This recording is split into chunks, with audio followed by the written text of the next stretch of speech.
And I just thought the way that she handled the situation was so grown woman. I liked it. She was so just bright and smart, and she had like that country good street sense, but she was a church lady. Reminded me of myself.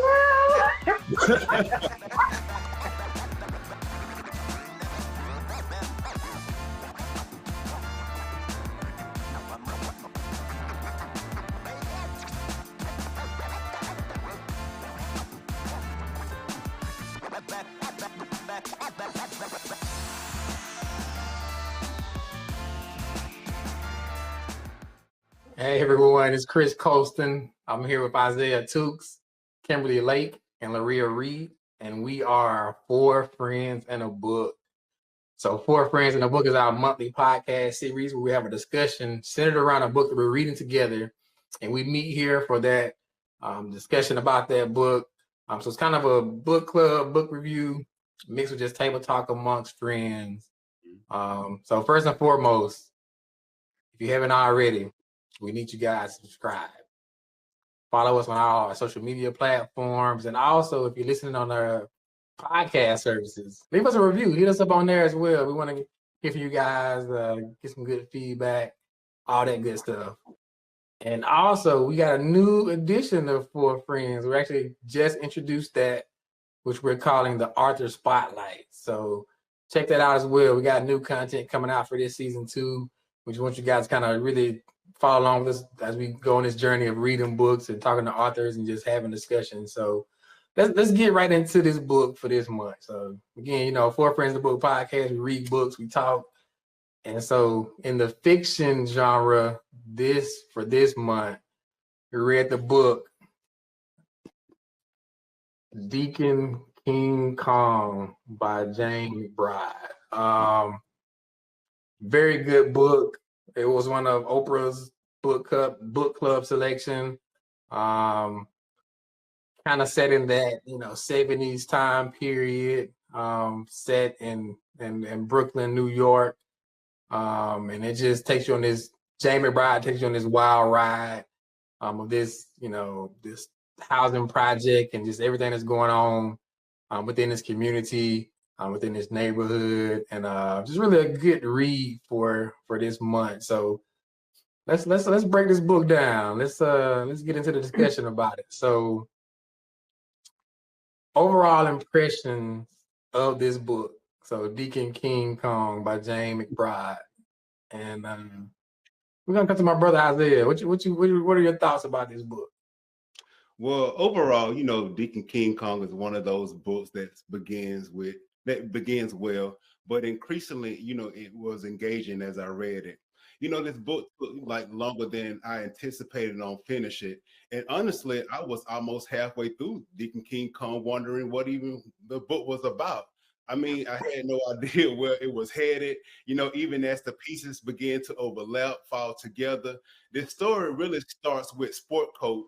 He's an elderly church deacon, and he walks up to this young drug dealer, Deems, and shoots him. And there are no witnesses, but no one turns him in. Well, there are actually a lot of witnesses, I'm sorry, but no one actually turns him in, not even the undercover cop that was actually out there. And Sport Coat, for some reason that he don't even remember shooting the guy.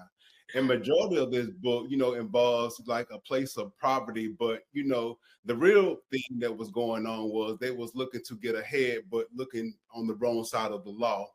And while I did find like I was kind of lost with the very first half, but the second half made up for the first half for me. It was nearly impossible for me to actually put down the book.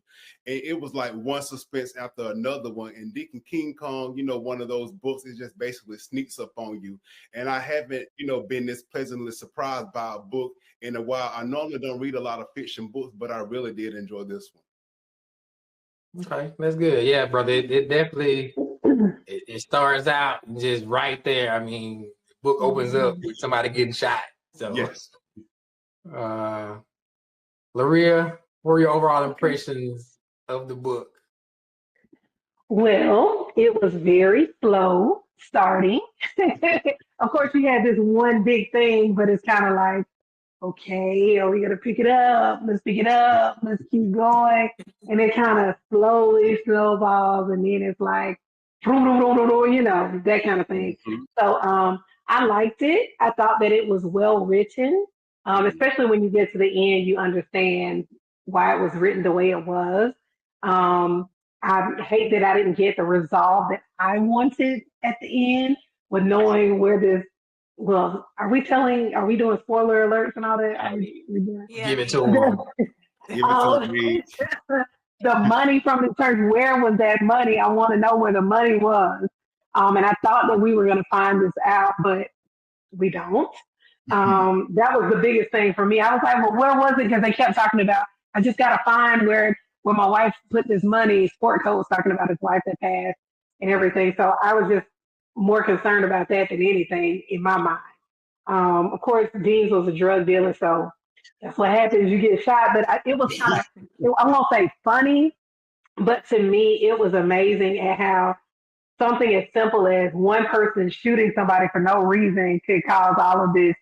Like, well, what are they trying to do, and what is he doing? And what? But when you're about that life, as we say, you know, you're always paranoid about what's happening in different areas. So what may just be this elderly man just shot this dude because he's a drunk turned into a whole bunch of other scenarios. So I thought it was cool the way I was about to say the actor, like it's a movie, the way the author Mhm. um had those different scenarios going, and that was very creative for him to do that. So Mhm. I liked it. That was a good book. Yeah, that's good. And it's funny you actually mentioned like the actor, because I've heard word. I'm not sure where it is in this process, that Jay McBride is actually planning to turn this into like a TV series or a movie. So there's some potential even turning this book and then taking it to the big screen. So Mhm. Yeah. good. Because in my mind, when I read books, I start putting people, like I make up the way it looks in my head, and I'm all in it because I'm just a imaginatory person. So yeah, there's actors in my head. All right. So Kim, what were your thoughts, overall impressions about Deacon King Kong? I thought, okay, the book started off really slow for me and also confusing. So I usually don't have to do this, but I had to look up a summary and character list because in the first couple of chapters, it's so many like it's Yes. so many Yeah. people and all these different names, and I could not keep track of it. Yes. So maybe about midpoint of the book, maybe chapter 9, chapter 10, I started grasping everybody. And once I Mhm. did that, I enjoyed the book. But at first, it just took a while to build. But I thought it Mhm. was a really good book. Like Laria, for me, the ending was lacking because it kind of it doesn't give you like a satisfying ending. It's kind of like Mhm. open-ended, and you know, I like a good satisfying ending, especially if I read Mhm. this book or listen to it for 17 hours or something like that. So other than that, Ah, I thought yeah. the book was a good book, and I could really see it being a TV series. So yeah. Mhm. Yeah, that's good. That's good. So I agree with you guys. I thought it was a great book. So I listened on Audible. So again, for those that are listening and viewing, if you hadn't really, you can't turn these pages, like get the Audible app. It makes stuff just easy for you. I mean, you can go listen in the car while you're working out in the gym, while you're doing whatever you're doing, like listen to the book. And even like Laria mentions, like it gives you this visual that you're hearing these words, but you kind of start painting these pictures in your head as well. So I listened on the Audible, and so first of all, I thought the narrator was great. So this book has a whole bunch of characters, and I felt like the narrator did a good job of putting these little twists and you know accents and inflections throughout the book to really kind of convey the change in characters and the different people. You know, whether he was getting his little Italian accent or his little um, Mhm. men, women, whatever it was, like he did a good job of really conveying and portraying the character. So I thought that was good. I agree with you guys. Starting off, like Isaiah mentioned, like the book opened up, somebody just gets shot, and then from that point, you're trying to figure out what's going on, how did this happen, and so there is this building process of really trying to lay the foundation of all the characters, all the people that are around, what's going on and what's happening. And so that does take a little time to get to that point. But after that, I think everything comes together. And I think it's really cool how he kind of hops from, different activities, different people throughout the book, their perspective, their vantage points of what's going on with them. But James McBride does a good job of still tying all this stuff back together. And so, the book kind of unfolds and you really get interested and intrigued about what's going on with the individual characters and how everything's playing out. And you kind of get attached to the characters and you kind of want to know what's going on with them. And so I think it was a good book. I agree. It did kind of start off slow, but I think it was necessary to really to build and put that foundation to kind of lay out the different characters, the people, and really to let the story unfold. So thought it was a good book, and I thoroughly enjoyed listening to it again on the Audible app. Today, we're talking about caregiving and self-care. My heart goes out to caregivers. When she was caregiving for her mom, she didn't take care of herself. And unfortunately, a year after I met her, she died because she didn't have the same type of care that she provided her mom and that she showed me how to provide to my father. You have to take care of yourself. I heard someone say that caring for someone who once cared for you is one of the highest honors you can give. I love that. I think about my parents and they raised me, like you said, and now we help them.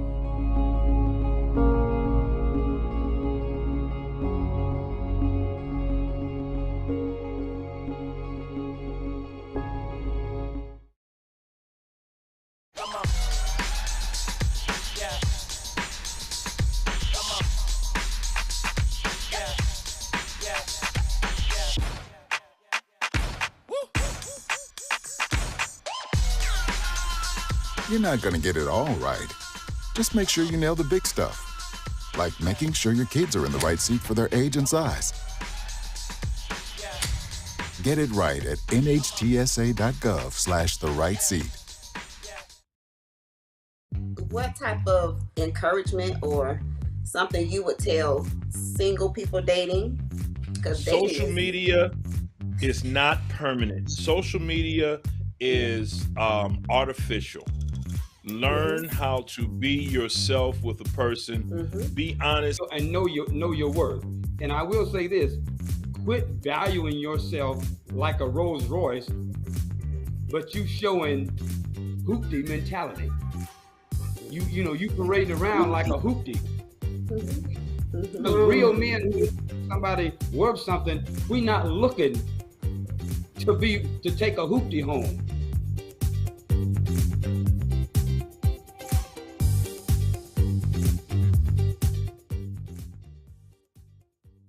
So on Four Friends in a Book, we're not just about these books. One of the things right now, and it kind of does relate to the book a little bit, we're still in this pandemic life. I think it's lasted a lot longer than anybody has thought or expected. And it's still quite surreal.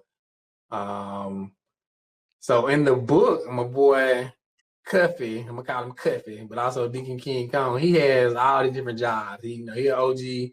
He got all these hustles, he do all these different activities that are kind of keeping him afloat, like these little side jobs and side hustles.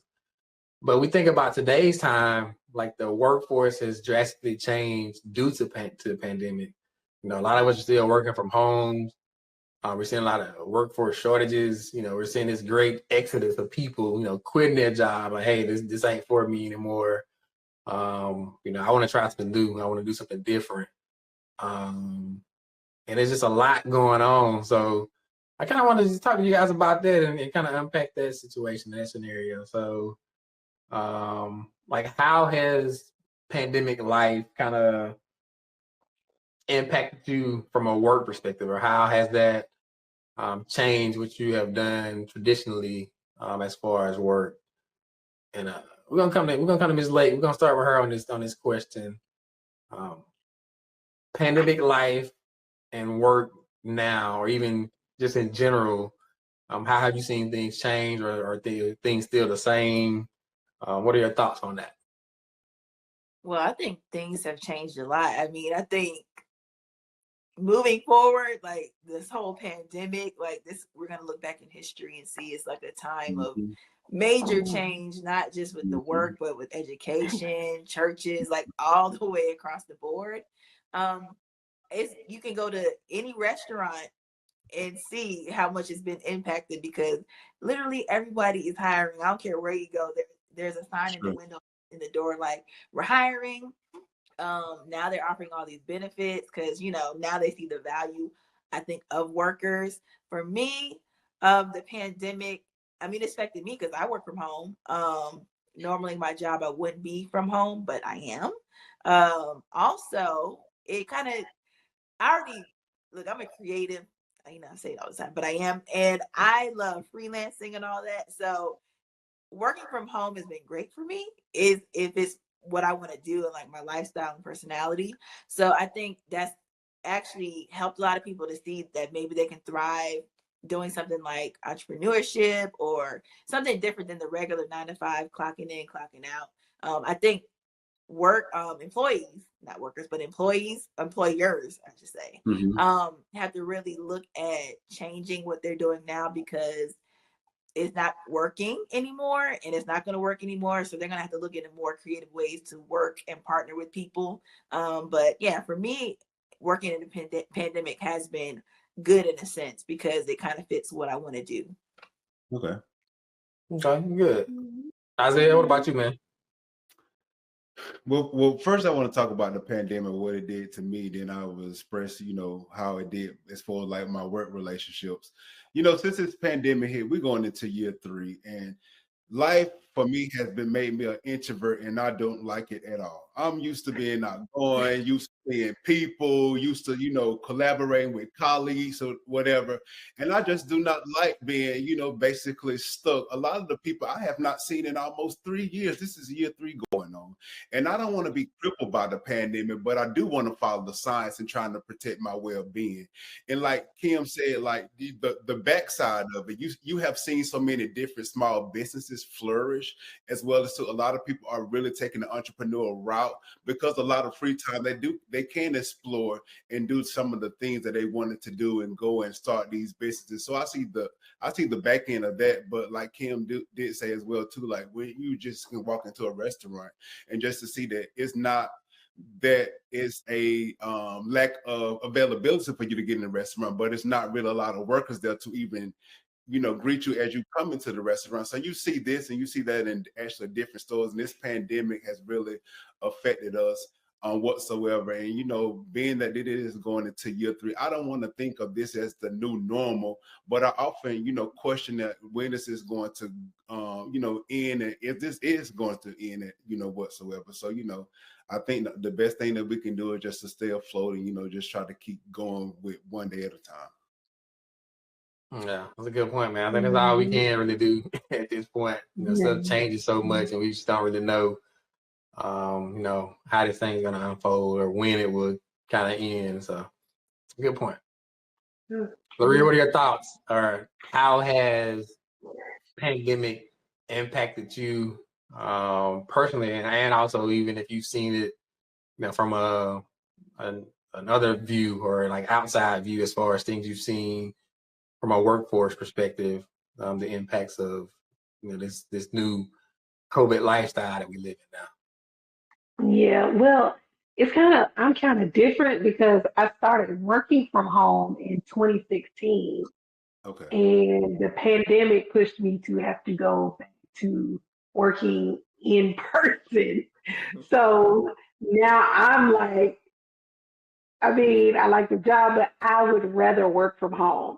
And I've been working from home, and before that, I had been working in person. So I'm kind of like the different person. Most people were working in person and then going home, where I was at home already and started working in person. So it's been I would have never guessed that this would be my path. But what I will say about it is it's shown me about myself, resiliency, changing the plan. Things are going to be different. You're going to drown if you keep trying to fight what is happening. It's kind of like those waves are coming on you. Instead of you just let's just roll on with this and go with it and see, plans and things change, and nobody saw the pandemic coming. So I just put my sails up and said, you know what? We got a choice. We either gonna fight this thing all the way and say, nah, we gonna work this out and we gonna keep, or are we gonna adjust the sails and say, okay, let's roll with it. And so I think the people that have rolled with it have done well and and will continue to do well. But if you're trying to figure out you just got to find your niche. And I think this is a time for more individualism. However your personality is, what feels good to you, it kind of brought us back to what we love to do. So if you don't like doing it now, like people are like quitting left and right. The great resignation is happening because everybody's understanding money is good, but if I'm waking up every day hating to go somewhere, it ain't working for me no more. So I think that we just have to put first things first, take care of yourself, and then, find out what you can do within this time frame, because we're not going back. It's not going back to that. This is the new normal. And I think the sooner and the faster we receive that, the better our lives will be. So that's my thing. Yeah, that's good. I think you guys all have good points. Pandemic has definitely disrupted a lot of things that we have, grown accustomed to. So for me personally, I'm now working from home. Actually started a new job during the pandemic. So even trying to learn my new job and that transition was kind of interesting. I actually like it though, man. Your boy get to roll out the bed and log in. I ain't gotta put no clothes on. I ain't gotta drive. Saving all this gas money. But it has, I have moments where I feel like I'm in the house too much. I get cabin fever. So I have to kind of reset, make sure I go outside or, go to the gym or do something to kind of just stay engaged with nature or outdoors or something. But I think you guys all make good points. I think this has shed a light on some of the kind of inefficiencies that we have seen traditionally in the workforce. Laria, you made a good point. This great resignation, and I think people are realizing that you need to be happy with this job that you're doing, because like COVID has really shown us like tomorrow's not promised. People are dying. Losing family members. There's just so much going on, and so I think people are really understanding that to sacrifice your time for this job that you really hate going to, and that you may not even live to see, this future that you're trying to work towards. I think it's been kind of eye-opening for a lot of people, and so I think that's also have led to this, this great exodus, a great resignation as well, where people are really trying to find things that are better suited for them and their lifestyle and what they kind of really want. So different world, different times. I don't think we would ever go back to what it was. I think there are some advantages to a lot of the remote work. I think there are some things that kind of could be capitalized on in those areas, and I think there's some negative aspects as well. You're not as engaged with people, like Isaiah mentioned. You don't get to socialize and interact, and we don't even know what the effects of that may be. So pros and cons on both sides, but like Laria mentioned, like you guys have talked about, we just got to figure it out and take it one day at a time. And that's true. And kind of keep pushing, so it ain't gonna stop because of us. So we got to make it work and find our way. So look, good talk, good discussion, and as always, we're not just about these books on Four Friends in the Book. We talk about relevant topics and current events that may even relate to those books. So again, this month, Deacon King Kong by James McBride, and also just how we've been impacted by work and COVID and all this whole stuff. So yeah, good discussion, guys. I always appreciate y'all input. What y'all got to say. I do want to hear from y'all.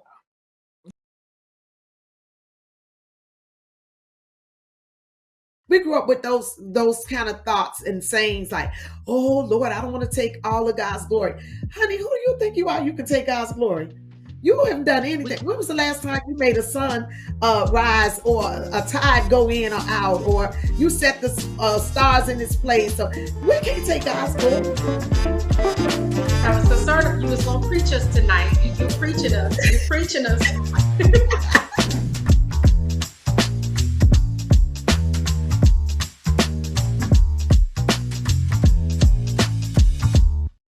The family's visit to the forest inspired a beautiful question. Mother, mother, am I a tree? You tell me to stand tall. You tell me to stay rooted. I think I am a tree. My child, of course you are.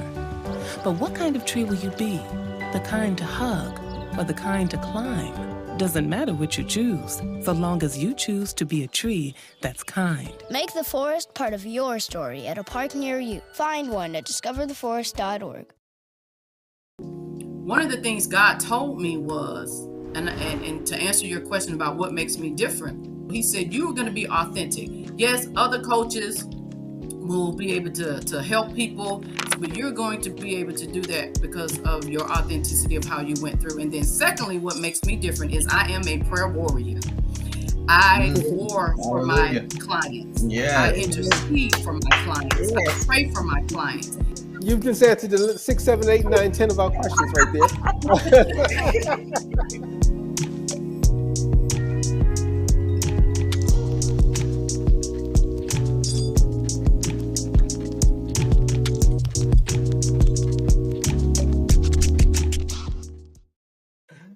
So again, if you've been rocking with us for a while, you know, Four Friends in a Book. You know, we talk about books, talk about current events and topics.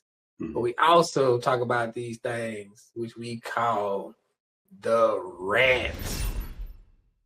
So we have it each episode, uninterrupted, where we just speaking from the heart. Whatever's on your mind, we don't debate it, we don't contest it. It's a time period, just kind of go and speak. So coming back to my boy, Mr. Rant Man, y'all know who it is. Kill him every episode. We never know what we getting. So 60 seconds, uninterrupted, once again, from Mr. Rant Man himself, Isaiah Tukes. Brother, the floor is yours. Give it to him. Well, President Biden pledged to nominate a Black woman to the Supreme Court to succeed Justice Stephen Breyer when he retires later this year. And some people have questioned whether Biden's pick will be valid. Biden's candidates are qualified women who deserve the chance and happen to be Black. They have years of experience and multiple degrees between them. And this has nothing to do with affirmative action and everything to do with having the right resume to do the job. And history has shown that out of 115 people, 108 of the justices in the court have been white men. And this says all that needs to be said about the Supreme Court. And before Thurgood Marshall, it was a given that every justice nominated to the Supreme Court was going to be a white male. The court should reflect the diversity of the United States of America. Diversity and inclusion are essential for the long-term success of our nation. And it is right of Biden to have this, to want to actually pick a Black nominee to actually represent the diversity in America. And as we reflect during Black History Month, the list of prestigious nominees are a prime example of becoming part of the system to destroy it. And that's that on that. That's good. That's good, brother. Yeah, I think you made a great point. It's not about affirmative action. It's about having representation and diversity of the courts to represent the people that of our country. And so I think that's a good point. We need representation, not only locally, but also at a federal level as well. And so I think that is a key point that has to take place because we're not all the same. And so we need representation across the board and people that looks like everyone to be in those positions. So good rant, brother. Good rant. So again, Four Friends in the Book podcast, books, current topics, and these rants every episode. And so we thank you guys for rocking with us, continuing to support us. And we got to tell you about what we got coming up next in our book for next month. So Isaiah, go on and give it to him, brother. Hey guys, before we let you go, our next book we're going to discuss is Hill Harper's book called The Conversation. And in the conversation, he talks about, how to actually build long-lasting relationships between men and women. And you don't want to miss this next podcast. Laria, tell the viewers when they can join us. You guys can join us every third Thursday of every month. We'll have new content. We also have author spotlights, so look for those, but every third Thursday of the month. So make sure that you go out, join us with this book, and I'll let Kim tell you the rest of it. And follow us on social media. We're on Facebook and Instagram as 4 Friends in a Book. And make sure to subscribe to us on YouTube. All right, guys. As always, we thank you for your support, for joining with us. And let's continue to read. Let's learn. Let's grow. Let's have a discussion here on 4 Friends in a Book. Thank you. Thank you.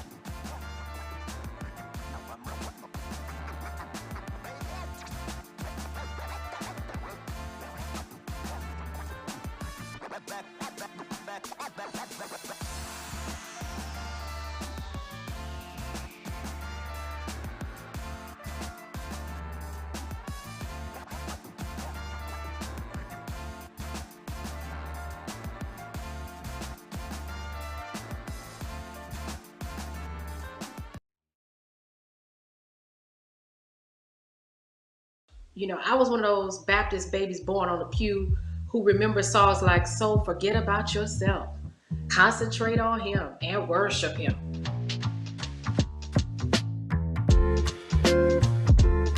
It's hard to give the best if you physically are falling apart. So as a pastor, how do you reconcile that kind of theology with a theology of self-care?